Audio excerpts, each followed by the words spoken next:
Hello friend, welcome to my YouTube channel. তো বন্ধুরা, এই ভিডিওতে আমরা কথা বলতে চলেছি ইন্ডিয়া এবং ইংল্যান্ড সেকেন্ড ওডিআই ম্যাচ নিয়ে, যে ম্যাচটি কালকে রাতে কটকে অনুষ্ঠিত হয়ে গিয়েছে এবং ইন্ডিয়া সেই ম্যাচ জিতে ওডিআই সিরিজ এখন ইন্ডিয়ার কবজায়। বন্ধুরা, বিশেষ করে বলতে গেলে Rohit Sharma, what a comeback.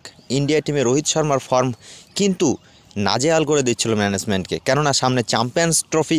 তো বাট সেই চ্যাম্পিয়ন্স ট্রফির সামনে ইতিমধ্যে কিন্তু সেঞ্চুরি হাঁকিয়ে করার জবাব দিয়ে দিল রোহিত শর্মা সেই সমালোচকদের। কেননা রোহিত শর্মা যে ওডিআই ক্রিকেটে একটা স্তম্ভ টিম ইন্ডিয়ার, আমরা বিগত বছরগুলিতেও দেখেছি এবং হয়তো ফর্ম ছিল না কিছুদিন, বাট কালকে সেই কটকের মাটিতে সেঞ্চুরি করে চ্যাম্পিয়ন্স ট্রফি খেলার জন্য অন্যান্য দলগুলিকে একটা করা শাসন, করা একটা বার্তা দিয়ে দিল, এমনটা বলাই চলে। কেননা রোহিত শর্মার সেই পারফরমেন্সের উপর ভিত্তি করে টিম ইন্ডিয়া কিন্তু সেকেন্ড ওডিআই ম্যাচ জিতে নিয়েছে এবং সিরিজও ইন্ডিয়ার হাতে। তো চলো আমরা যদি ম্যাচ নিয়ে কথা বলি, তো ম্যাচ কিন্তু হয়েছিল কালকে উড়িষ্যার কটকে। সেই কটক থেকে কিন্তু ম্যাচ তোমরা লাইভ দেখছিলে। এছাড়া টসে জিতে সেই ইংল্যান্ডের অধিনায়ক বাটলার প্রথমে ব্যাটিং করার সিদ্ধান্ত নিয়েছিল। আমরা যদি ভারতীয় টিম দেখি, সেখানে টিমে কিন্তু দুটি চেঞ্জ দেখতে পেয়েছি। যশস্বী জয়সওয়ালের জায়গায় বিরাট কোহলি চলে এসেছে এবং কুলদীপ যাদবের জায়গায় ডেবিউ বয় বরুণ চক্রবর্তী। তো এটা ছিল টিম ইন্ডিয়ার গত ম্যাচের প্লেয়ারদের সঙ্গে এই ম্যাচের প্লেয়ারদের তফাৎ, এই ম্যাচে একটা দুটো চেঞ্জ হয়েছিল। বাট ম্যাচের কথা বললে ফিল সল্ট, বিন ডাকেট ইংল্যান্ডের হয়ে সূচনা করেছিল। সেখানে তারা কিন্তু মোটামুটি একটা ভালোই পারফরমেন্স আমরা দুই ব্যাটসম্যানের কাছে দেখতে পেয়েছিলাম। প্রায় 10 ওভার নাগাদ 80 রান হয়ে গিয়েছিল। বাট সেখানেই কিন্তু সেই বরুণ চক্রবর্তী ফিল সল্টকে আউট করে দেয় এবং ইংল্যান্ডের প্রথম উইকেটের পতন ঘটে যায়। ধীরে ধীরে ইংল্যান্ড এগোতে থাকলেও শেষের দিকে কিন্তু সেরকম রান করতে পারেনি, কেননা একটা সময় ইংল্যান্ড যথেষ্ট ভালো জায়গায় ছিল। কেননা ইংল্যান্ডের সেই 29 ওভারে 168 রানে মাত্র তিনটি উইকেট পড়ে গিয়েছিল। সেখানে যদি আমরা দেখি, বেন ডাকেট অর্ধশত রান করে। এছাড়া জো রুট কালকে ভালো খেলেছিল। তাছাড়া তেমন কোনো ব্যাটসম্যান, বিশেষ করে সেটিং হয়ে গিয়ে হ্যারি ব্রুক এবং জর্জ বাটলার, মোটামুটি হ্যারি ব্রুক 31 রানের মতো হয়তো করে, আর জর্জ বাটলার 34 রান এবং লিভিংস্টন 41 রান করে। এটাই ছিল ইংল্যান্ডের ব্যাটিং পারফরমেন্স। পক্ষান্তরে ভারতীয় বোলারদের কথা বললে, সেখানে কিন্তু মোহাম্মদ সামি কালকে প্রথম দিকে ভালো বল করলেও শেষে একটু ইকোনমিটা বেড়ে গিয়েছিল। হর্ষিত রানা ভালো বল করেছিল, 9 ওভারে 62 রান দিয়ে একটা উইকেট। আর সবচেয়ে ভালো বল করেছিল রবীন্দ্র জাদেজা।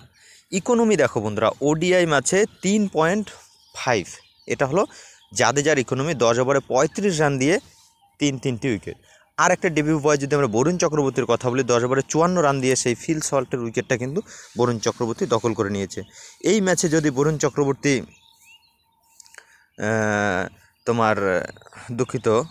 বরুণ চক্রবর্তী এই ম্যাচে নজর কাটতে পারেনি, কারণ বরুণ চক্রবর্তীর কিন্তু উইকেট আমরা যথেষ্ট উইকেট টেকার বলে থাকি। যদিও একটা উইকেট পেয়েছে, ডেবিউ ম্যাচ, অবশ্যই প্রেশার থাকবে, সামনে চ্যাম্পিয়ন্স ট্রফি রয়েছে, জসপ্রীত বুমরার জায়গায় টিম ইন্ডিয়া এসেছে, বিশাল ব্যাপার।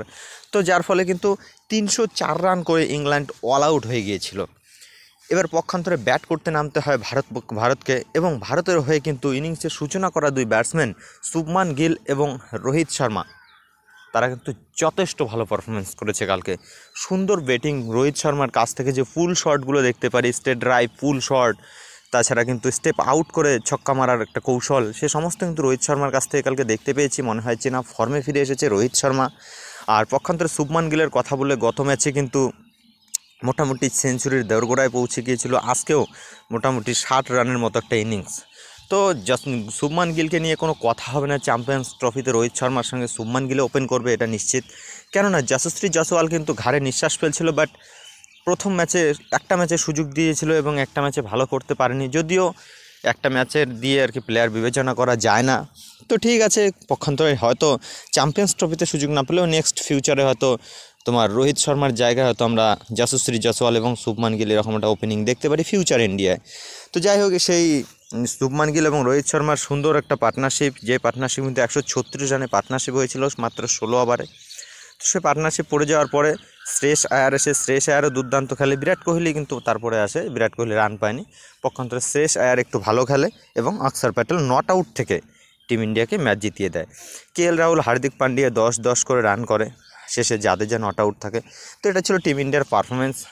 তোমার 44 ওভারে কিন্তু ম্যাচটি চেঞ্জ করে নেয়, মানে সেই রানটি, যার ফলে কিন্তু 2-0 সিরিজ টিম ইন্ডিয়ার দখলে। শেষ ম্যাচটি নিয়ম রক্ষার ম্যাচ হতে চলেছে। তো টিম ইন্ডিয়ার এই পারফরমেন্স কিন্তু চ্যাম্পিয়ন ট্রফিতে টিম ইন্ডিয়াকে অনেকটা কিন্তু ভালো জায়গায় এবং চনমনে জায়গায় নিয়ে যাবে, নিয়ে কোনো সন্দেহ হওয়ার কথা নয় বন্ধুরা। তোমাদের কি মনে হয় অবশ্যই কমেন্ট করে জানিয়ে দিও। আর আমাদের চ্যানেলে প্রথমবার এসে থাকলে বন্ধুরা কাইন্ডলি চ্যানেলটি সাবস্ক্রাইব করে পাশে বেল আইকনটি অন করে দিও। তো চলো বন্ধুরা, এই ভিডিওটা এ পর্যন্ত, বাই বাই।